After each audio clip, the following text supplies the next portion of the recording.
Good morning. Welcome back. You're watching Daybreak on Citizen Television, and thank you for staying with us. The hashtag on Twitter is Daybreak. The SMS code is 22422 at Citizen TV Kenya and at Ayub Abdikadir. Towards the tail end of this broadcast, we'll sample your feedback and, of course, get you a part of the discussion. Let's take a look at the projections given by the Kenya Meteorological Department in its forecast, and one that warns Kenyans to tighten their belts because the effects of the dry spell is likely going to extend or lengthen for that matter. We begin with the March, April, May, that is MAM 2023 rainfall outlook across the country, and this is the picture given by the Kenya Meteorological Department. And you can see in parts of the counties of Narok, Bomet, Migori, Kisii, Nandi, Uasin Gishu, Baringo and West Pokot, Busia, Siaya and Bungoma will receive below normal rainfall, which more or less in simple language is depressed rainfall. That is the picture that they are painting across the counties that I have specified. Near normal rainfall will be experienced in the counties of Marsabit, Kajiado and Narok counties. And these are some of the counties that are in the list of those that have been affected severely by the ongoing drought in the country. In Marsabit County, the biggest county in the country, Narok and Kajiado. Of course, the main economic activity for the people there, or the locals, is pastoralism, and the effect the drought has had on their main economic mainstay has been consequential, with the governors racing against time in terms of deploying resources from other departments in order to cushion those who have been affected by the drought situation. And the near normal rainfall then means that it will be a boost and a rebooting of the economic activity that they have practiced for centuries. But going forward, in terms of the changes that are required because of the climate change issue that we'll be talking about here, since we have an eager representative in studio. Increased probabilities of below normal rainfall will be in the majority of counties, including Mandera, Wajir, Garissa, Tana River, Lamu, Kilifi, Mombasa, Kwale, Taita Taveta, Kitui, Embu, Machakos, Murang'a, Nyeri, Nyandarua, Laikipia, Samburu, Isiolo, and also in the county of Nakuru, which then means that more resources will be needed for deployment, and which will stretch the capacities of both the national and the county governments and other partners that are helping the national government in the alleviation of the consequences of drought. Let's take a look at the temperature outlook and the current state of affairs across the country. This is again from the Kenya Met Department.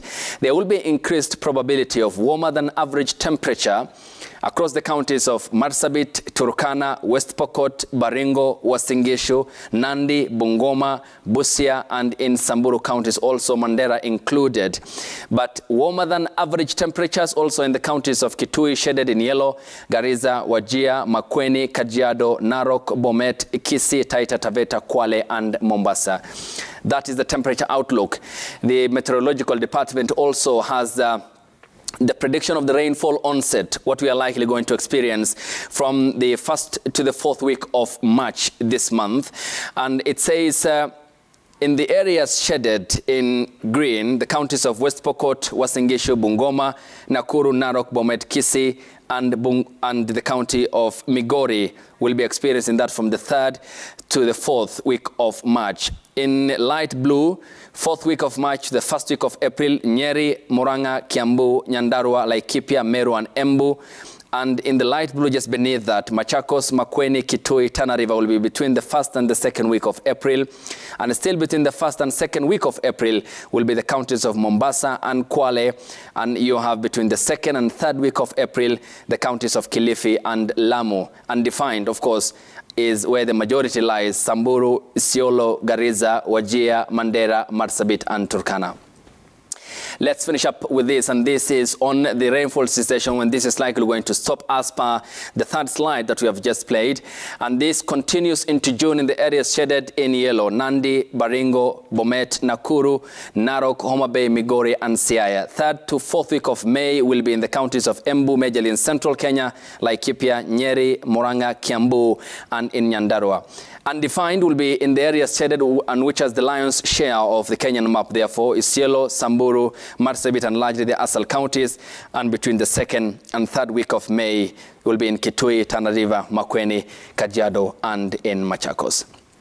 Now, this is likely going to affect the prices of food in the country and also stretch the government's capacity in terms of personnel and manpower. And this is what President William Ruto yesterday when he attended the International Women's Day Conference at the Kenyatta International Conference, which he presided over, said in regards to the food situation in the country. Tunawaambia wakulima wote ambao bado wako na chakula katika stores zao, tuliwapatia muda ya kuuza hiyo chakula. Sasa hiyo muda imeisha. Tumeamua katika baraza la mawaziri juzi ya kwamba sasa tumeweka mpango ya kuagiza chakula kutoka nje. Sasa tumekubali ya kwamba tutaagiza mahindi gunia milioni 4 ambayo itafika hapa kuanzia mwezi huu wa 3 tukienda mbele. And that is President William Ruto. Dr. John Mutunga is the Tigania West Member of Parliament. He as well chairs the Parliamentary Agriculture Committee. On my far right, thank you for your time. Good morning. Thank you. At the center is Mary Kilavi. She is the Assistant Director of the Kenya Meteorological Department. Of course, provided us with the figures over there. Good morning. Good morning. Thank you for your time. And Dr. Philip Omondi is Climate Change Specialist with the Intergovernmental Authority on Development, IGAD, that also focuses on the region that covers Somalia, Ethiopia, Kenya, Rwanda, Burundi, and in Uganda. Your time is all appreciated, ladies and gentlemen. Projections, and then there's the assurance from the president over there. And may I begin with you, Mary Kilavi, of the projections that you have given us of the depressed rainfall during the period of March, April, May, Ma'am. What will be the immediate consequence on the current drought situation and the drought spell and the dry spell? Oh, as expected, already we've suffered 5 consecutive failed seasons, culminating in the drought that we're experiencing. And now a 6th season, we definitely would expect the current drought situation to be aggravated. And that means that we are likely going to see more malnutrition cases. Mm-hmm. And that's definitely not going to be good for the country. Mm-hmm. So we expect both water shortage and also food shortage to continue to be aggravated. Okay. Dr. Mutunga, from where you sit as the chair of the Parliamentary Agriculture Committee, of course, there you sit at a position where farmers will be looking up to what policies you will be, of course, bringing forth. But talk to us about how this is likely to worsen an already grim situation across the country. We are all aware as Kenyans that there has been an extended drought. Over the last season, very few areas in this country will harvest. The entire eastern islands and lowlands, most of the central Kenya will not harvest anything. And the extended dry period will lead to a lot more of depressed food at the household level. The problem is that we rely a lot more on agriculture and to a large extent on producing our own food. We look at food security in terms of food production, in terms of generating our own food instead of importing. We also may not talk about importation because of the livelihood support systems that we have. Mm-hmm. We are majorly an agricultural country, dependent on our farms, and the greater percentage of the population are farmers. So they produce their own food, and if it is very dry, they also go hungry because they cannot raise their crops to the levels expected. Mm-hmm. So at the committee level, we've been looking at this, especially when we looked this week, we've been looking at the budget policy statement, and we are looking at possibilities of increasing the subsidy, especially the fertilizer subsidy. Now we are looking, when you increase fertilizer subsidies, it means we are looking at subsidizing production. And to a large extent, Kenya is dependent on rain-fed agriculture. If the rains are delayed, or if the rains become fall short of the optimal levels, then we expect the country to suffer from underproduction. Mm-hmm. And the other thing we are looking at is possibilities of increasing our area under irrigation.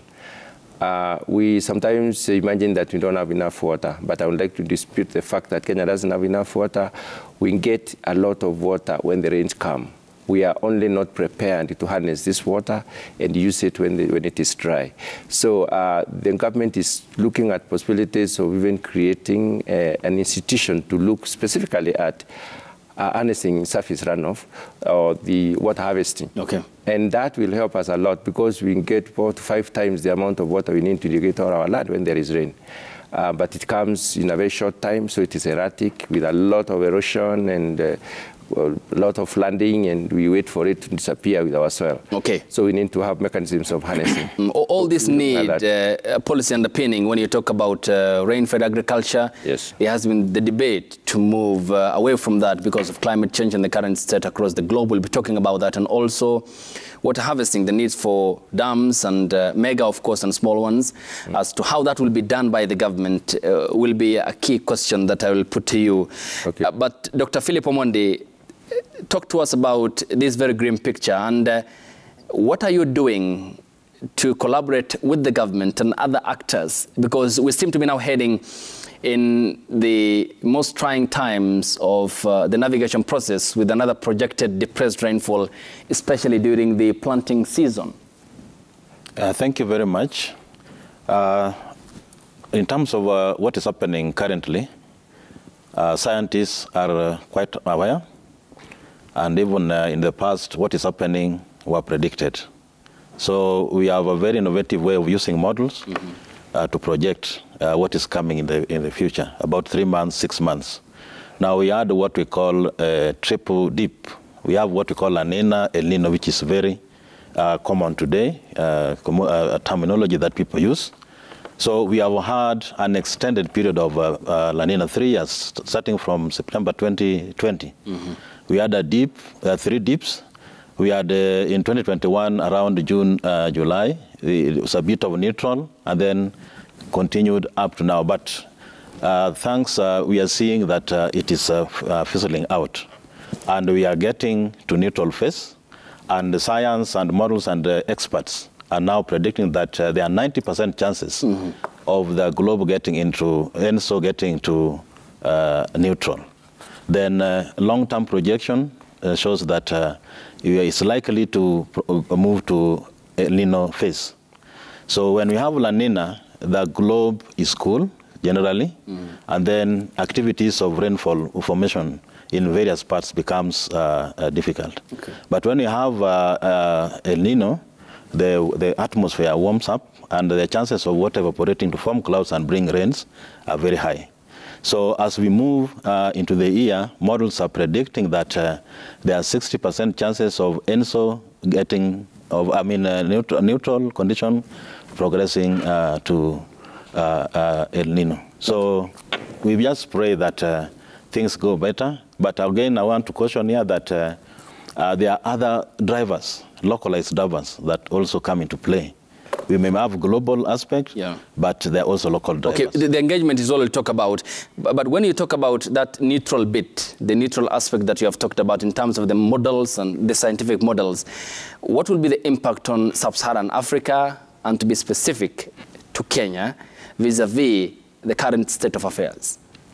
Absolutely, that is something of concern. When we get to neutral, we are giving space for local drivers also to come into play. But when you have the extreme, the La Nina and the El Nino, the chances are really minimized. So we are using that window of neutral conditions, other drivers within the region, localized drivers to come into play and even make the situation slightly better.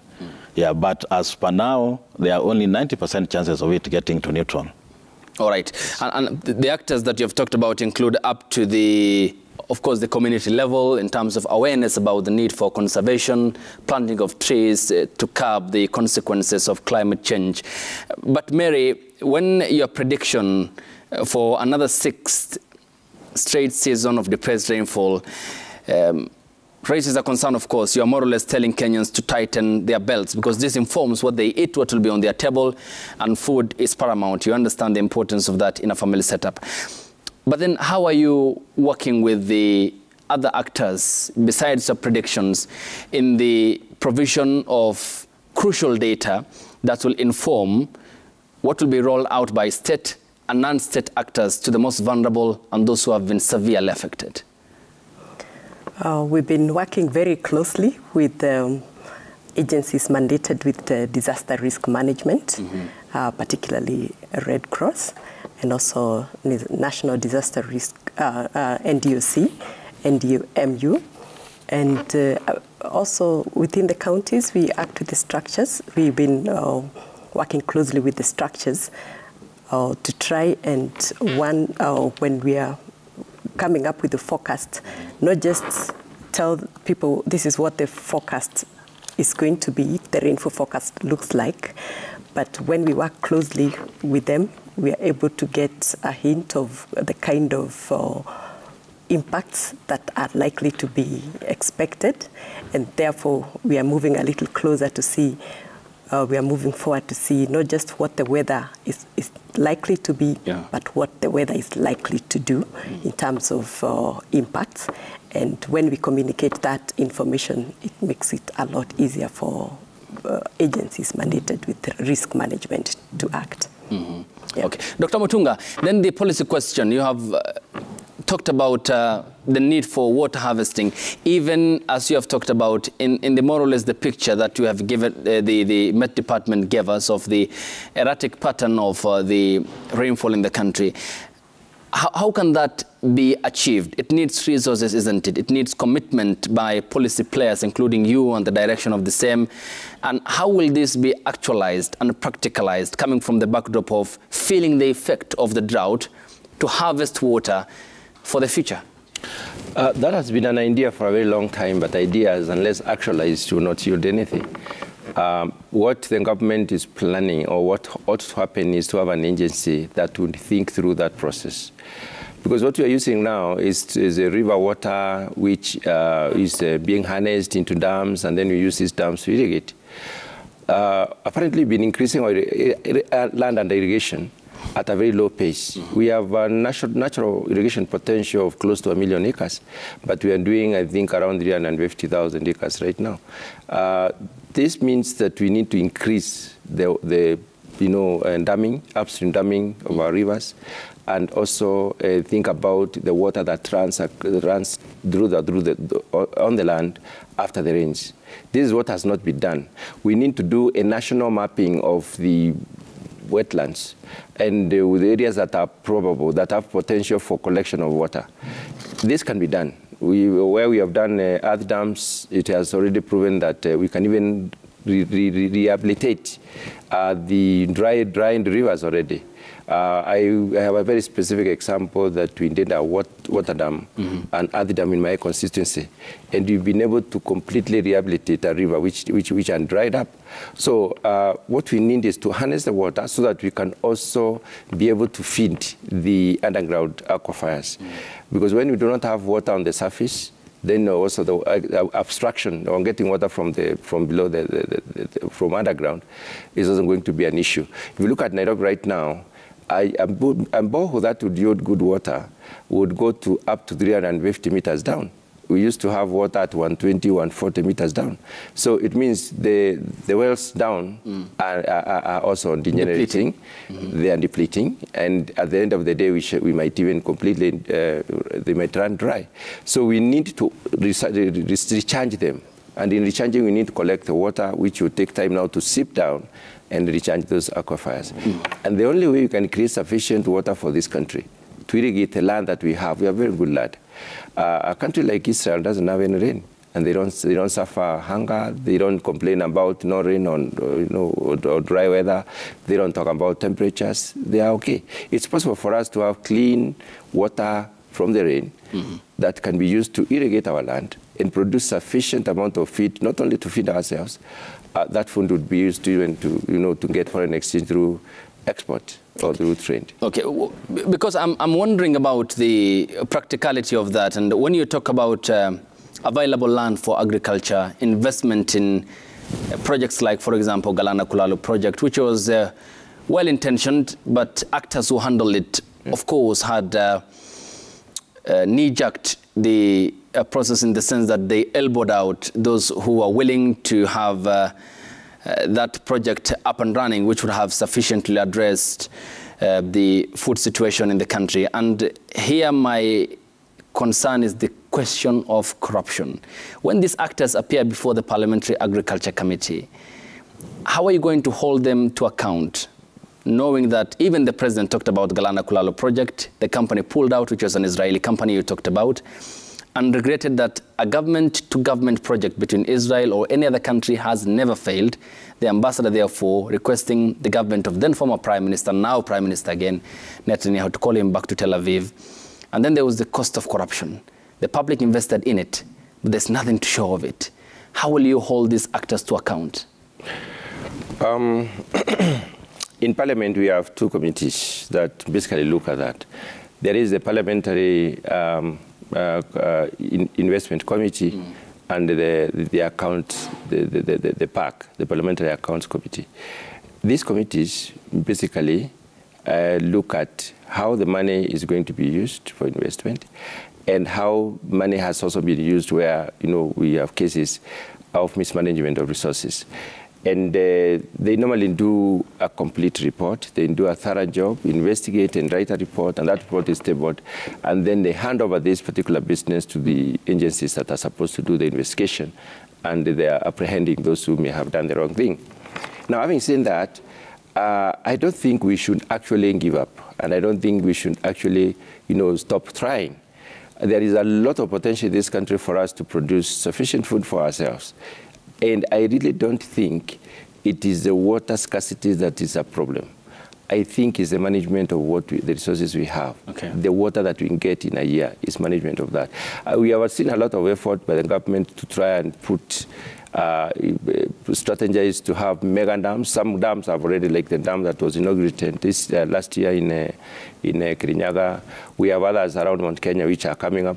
The president has spoken of 500 other dams. We are going to have a lot of these dams across the country, which means the reality is dawning onto us as policymakers that we need to harness the water that goes away. The other issue is looking at who actually does that. And that's why I was talking about an institution mandated to look into this, to think through this, to actualize this, to map the country and be able to do it. When I talk about land, about 80% of Kenya is arid and semi-arid. It doesn't mean that Asal does not have good soils for crop production. We have a lot of good soil for crop production. All we need is sufficient water to irrigate that land. Okay. And also management of that, the soil itself, so that we don't bring other issues of salinity and so on. But we have the capacity, the technical capacity is available. We have what we need is institutional capacity to realize some of these options that I believe have the potential to take us where we want. Thank you, Dr. John Mutunga. When we get back from the break, Mary Kilavi, there are questions about what are the causes of the depressed rainfall into the sixth season. You'll be able to give us a picture of the same. And Dr. Philip, of course, you will be giving us an update on how this is likely going to stretch your capacity in the country and also across the region, because millions will be affected who are on the brink of tipping into farming. You're watching Daybreak on Citizen Television. The hashtag on Twitter is Daybreak. The SMS code is 22422 at Citizen TV Kenya and at Ayub Abdikadir. We welcome your contributions as well, and we will be, of course, sampling your feedback towards the end of this broadcast. More after the break. Stay tuned.